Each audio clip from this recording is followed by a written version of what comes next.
Senhores telespectadores, este programa de hoje é um programa diferente de todos os programas que temos feito. Não sei se já repararam isto, assim esse caminho muito grande até aqui parece uma estrada, não é uma estrada, é uma mesa. Estou-lhes a falar aqui num grande palácio, um palácio que fica na cidade de Lisboa, que, como estão a ver, é uma cidade lindíssima, uma cidade com o rio, as colinas, um casario multicor, uma das cidades mais bonitas da Europa. E eu estou-lhes a dizer isso e conheço, não digo todas, mas creio que a maior parte delas. Todavia, é uma cidade sem palácios. Bom, é claro, uma cidade sem palácios, eu estou a exagerar. Tem alguns palácios e alguns muito bonitos até. Eu assim de cor, aqui estou-me a lembrar aqui, perto do sítio onde vivia, o Palácio dos Duques de Palmela, ali à Politécnica, o Palácio Ludovici, que fica depois ali em São Pedro de Alcântara, ou o Palácio de Condóbitos, que fica ali mesmo no rochedo do Condóbitos, ou o Palácio do Pombal, que fica perto, é onde hoje está o Museu das Janelas Verdes, ou aqui no Bairro Alto, um palácio muito bonito, que é o Palácio Pilatos. Já ninguém sabe o que é o Palácio do Pilatos. Pilatos é um judeu, era um judeu que dizia que não tinha nada a ver com a morte de Cristo, que ele também lavou daí as suas mãos. São Pilatos todos os homens que, perante situações muito graves, dizem: eu não tenho nada com isso, eu lavo daí as minhas mãos. O ato de Pilatos é o lavar as mãos. Antes do lavar do dinheiro, houve o tempo do lavar das mãos. Bom, o Pilatos era um judeu, fez ali um grande palácio e pôs um cunhal das bolas. É o cunhal das bolas, aquilo que se chama hoje travessa do cunhal das bolas. Aquelas bolas eram douradas e simbolizavam o dinheiro que ele queria ter. Bom, mas há muitos outros. Olha o Palácio do Marquês de Abrantes, onde hoje é a Embaixada da França. O Palácio dos Condes de Almada, ali de onde saiu a Revolução de 1º de Dezembro, que ainda hoje é um belo palácio, admirar o Rio. Ou o Palácio dos Condes de Redondo. O Palácio dos Condes de Redondo, está hoje lá uma universidade, a UAL, onde eu dei aulas até o ano passado e agora já não dou porque não tenho tempo. Ou o Palácio dos Marqueses de Olhão, ali além de Santa Apolónia. Bom, há bem uma dúzia de palácios em Lisboa. Uma dúzia ou duas ou três dúzias. Em todo caso, não se pode dizer que Lisboa seja uma cidade de palácios. Se nós formos ao centro de Roma, ou de Nápoles, ou de Madrid, ou de Viena, ou de Berlim, todos aqueles edifícios são todos grandes palácios. Em Roma, os palácios da Renascença, numa área de quilómetros e quilómetros, não despegam uns dos outros. E aqui não é assim. A cidade é uma cidadinha de casas portuguesas, é uma porta e uma janela, e umas paredes caiadas, que é uma casa portuguesa, com certeza, e lá de longe em longe, lá aparece um vulto de um palácio, infelizmente, quase todos extremamente maltratados. Bom, pois hoje a minha visita é a um palácio de Lisboa, a um dos palácios de história mais atormentada, mais enovelada, mais torcida, esquisita que há na nossa cidade. E apesar de tudo, e talvez por isso mesmo, um dos palácios mais bem conservados da cidade de Lisboa. Vamos visitar o Palácio Foz. Palácio Foz.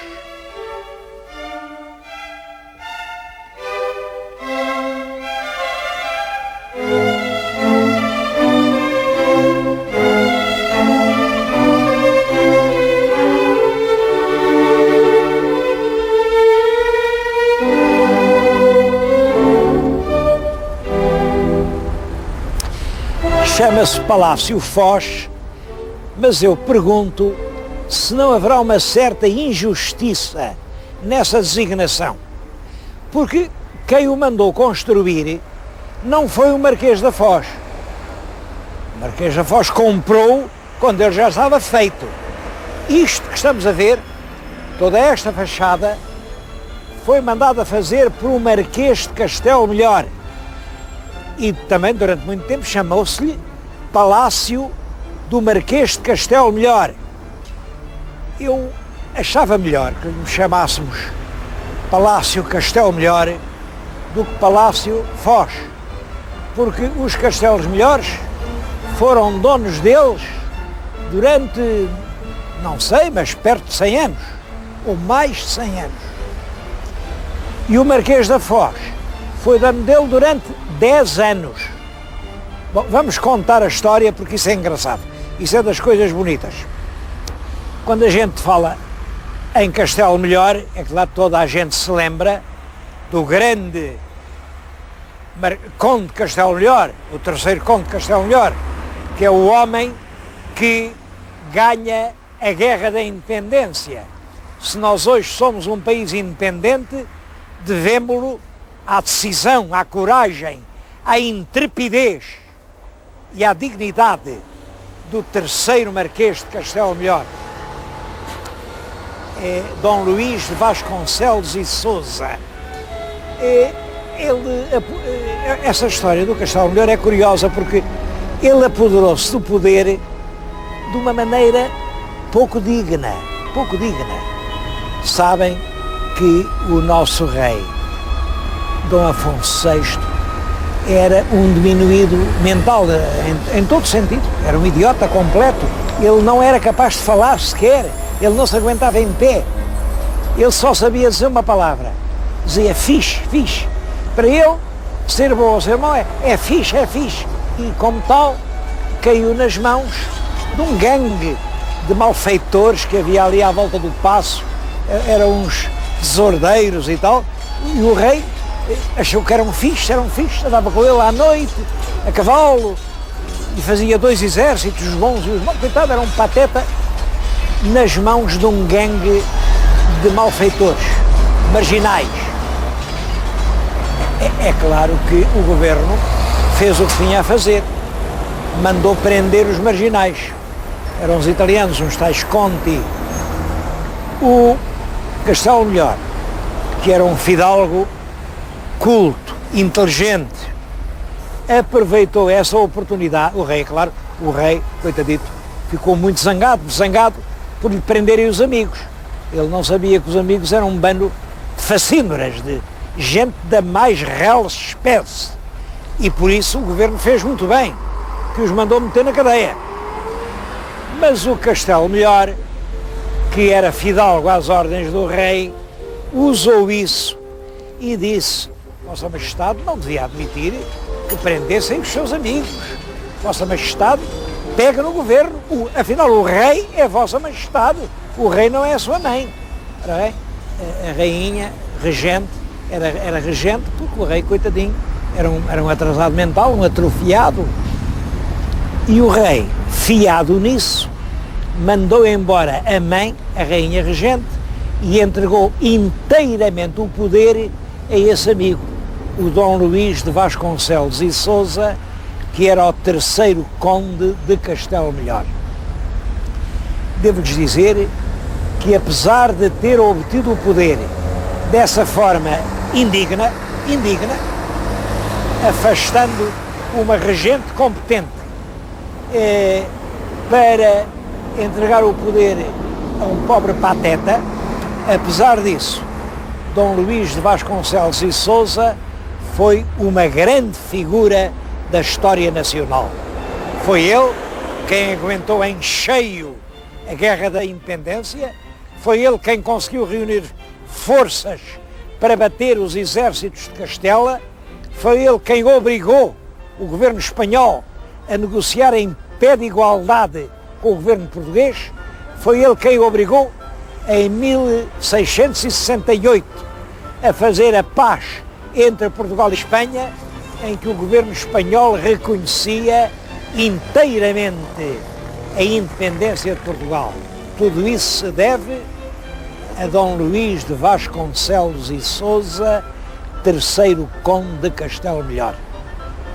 Por isso, Castelo Melhor passou a ser um apelido muito ilustre em Portugal, e ainda aos netos. O neto dele foi com quem construiu este palácio. Começou a construir. E isto num ano engraçado. Começou a construí-lo no ano de 1777. O senhor telespectador, mesmo que não saiba muita história, tome nota disto, que isto é engraçado. É um 1 e 3 setes. 7, 7, 7.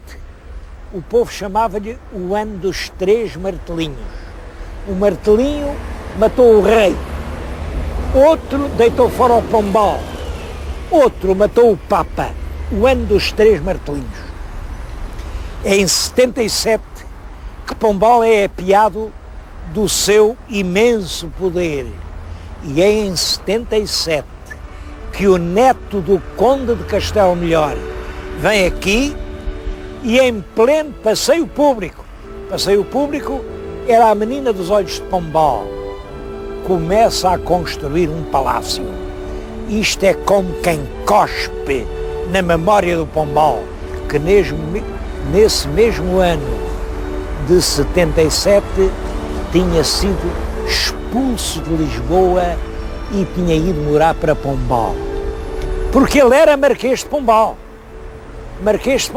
O que eu não percebo. Porque quem devia ser Marquês de Pombal eram os Castelos Melhores. Os Castelos Melhores eram desde há séculos alcaides mores de Pombal, donos de Pombal, senhores de Pombal. E quando o Sebastião José de Carvalho e Mel foi feito Marquês de Pombal, mandou lá, mesmo em frente do solar dos Castelos Melhores, fazer uma cadeia e um celeiro. Ainda hoje lá estão. O solar dos Castelos Melhores era assim baixo, como os solares da província, e ficou sem vista nenhuma. O Pombal fez ali o celeiro e a cadeia, e o pobre do solar ficou atarracado, escondido e miserável. Eu acho que o neto do Castelo Melhor mandou fazer aqui, no passeio público, tão querido ao Pombal, o seu palácio para responder a essa afronta. É a pena de Talião, afronta por afronta. Pombal faz o celeiro diante do Palácio Castelo Melhor, pois o neto do Castelo Melhor vem fazer o palácio aqui, no passeio público do Pombal.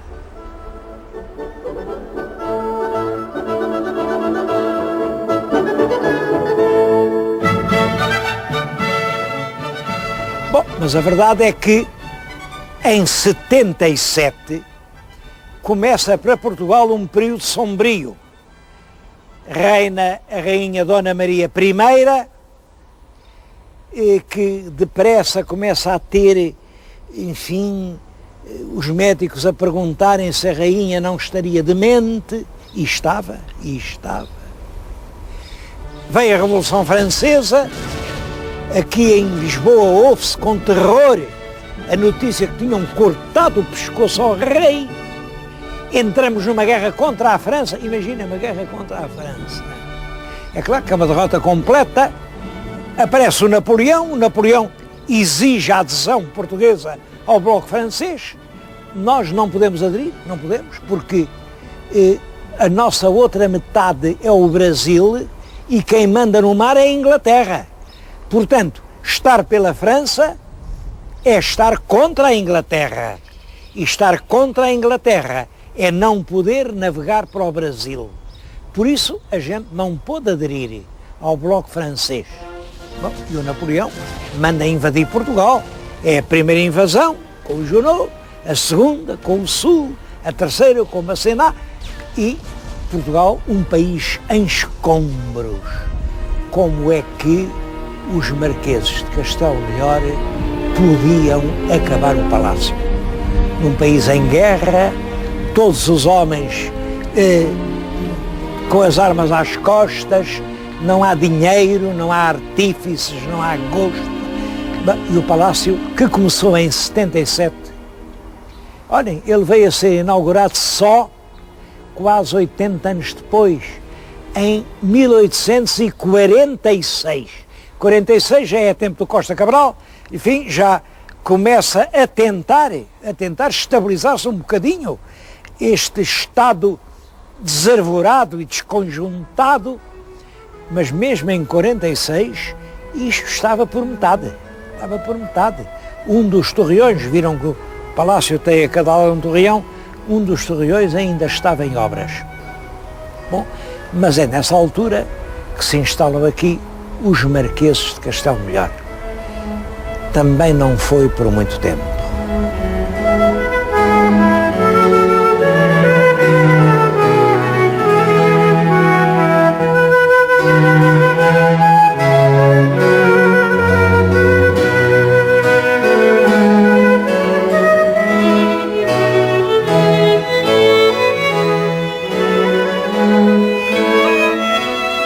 O palácio só foi residência dos marqueses de Castelo Melhor desde 1846 até 1888. E é curioso a razão porque os marqueses tiveram de sair daqui. Os marqueses saíram daqui por causa do comboio. Fizeram a estação do Rossio, para isso já expropriaram uma grande parte aqui da Quinta dos Castelos Melhores. Toda a estação do Rossio é feita em terrenos que foram expropriados por utilidade pública e, portanto, eles não receberam quase nada. Depois fizeram o túnel do Rossio, que vai sair a Campolide, que passava aqui por baixo. Isto começou a tornar-se inabitável, ficou sem terras, por detrás era a estação, por diante era a avenida, e um dos administradores dos caminhos de ferro era o senhor Marquês da Foz. O senhor Marquês da Foz era um homem que gostava muito de fazer negócios. Era ele e o Conde Burné. O Conde Burné uma vez mandava um, outra vez mandava outro, e eles iam, só que o Burné conseguiu fazer uma fortuna, e o Marquês da Foz, administrador dos caminhos de ferro, usou dessa autoridade para reduzir aqui a pobre Marquesa de Castelo Melhor, que já estava velha, viúva, coitadita. Ele obrigou a sair daqui. Ele tomou conta do palácio em 88 e imediatamente mandou deitar por dentro tudo abaixo, tudo. O palácio ficou descascado, ficaram as paredes da frente e do fundo. Por dentro, tudo foi abaixo. E ele, entre 88 e 91, começa aqui a construir uma moradia luxuosíssima. Estão a ver uma sala cheia de dourados. Olhem, isto era a sala de baile da casa do senhor Marquês da Foz. Toda a casa está cheia de tesouros. Eu gostava que fossem ali comigo ver a escada.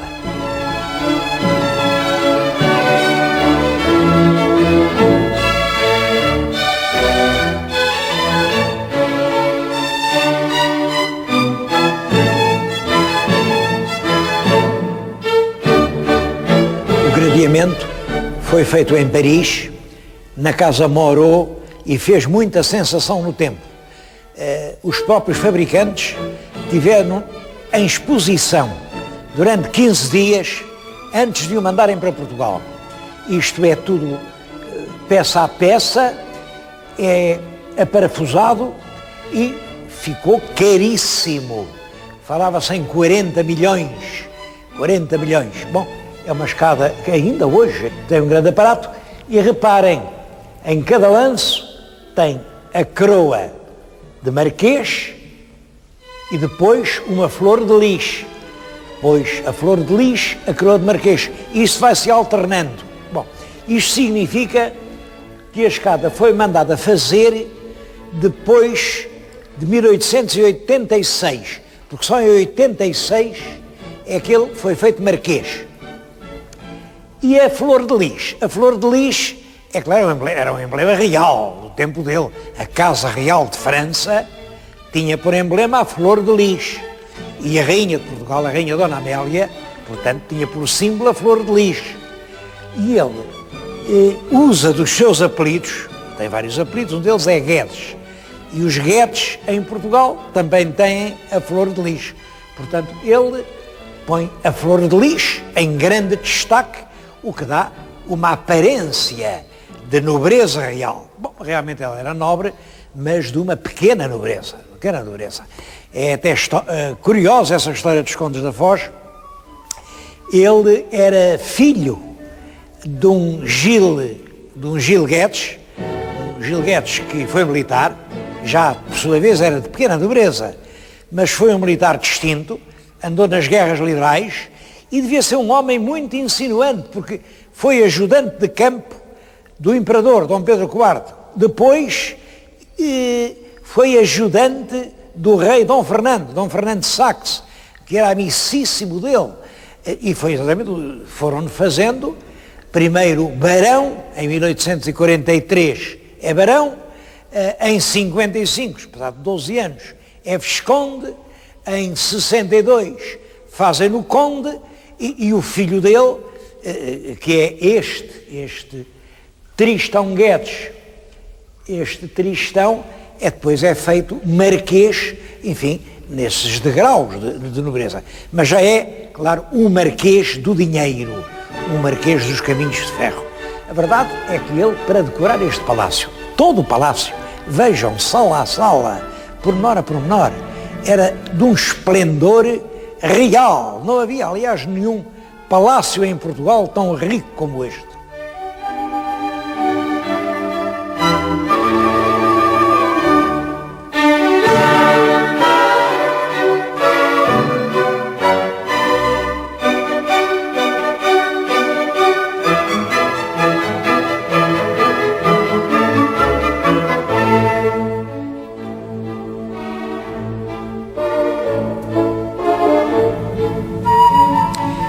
O resultado dessas despesas insensatas é que o Marquês da Foz não chegou a gozar o seu palácio 10 anos.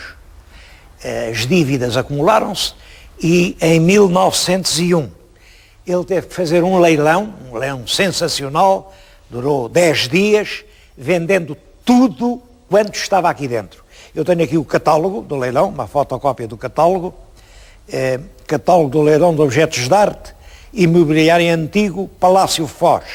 Aqui descreve 800 e tantos lotes e no fim tem, sem numeração, não houve tempo de meter no catálogo, diz que é tudo quanto estiver cá dentro, incluindo o trem de cozinha, capaz de fazer comida para 1000 pessoas ao mesmo tempo. Bom, ficaram as paredes.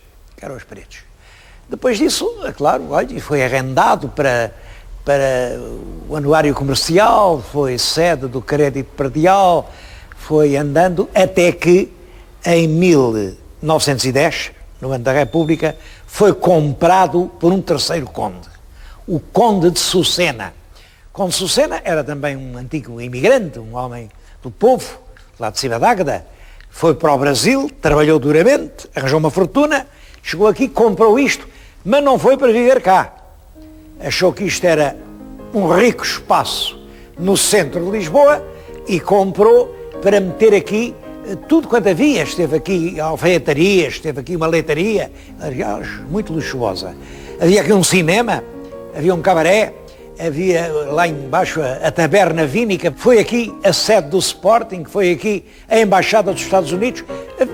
Eram centenas de lojinhas e lojecas, era disso que via o Conde de Sucena. Mas mesmo assim, o Conde também teve que vender, isto entrou na posse da Caixa Geral dos Depósitos, e a Caixa Geral dos Depósitos vendeu ao Estado, que entre 1940 e 44 restaurou depois isto tudo e fez aqui a sede do, chamava-se nessa altura SPN, Secretariado da Propaganda Nacional. Era uma casa de prestígio para fabricar prestígio. Mas vamos lá abaixo ver a tal taberna.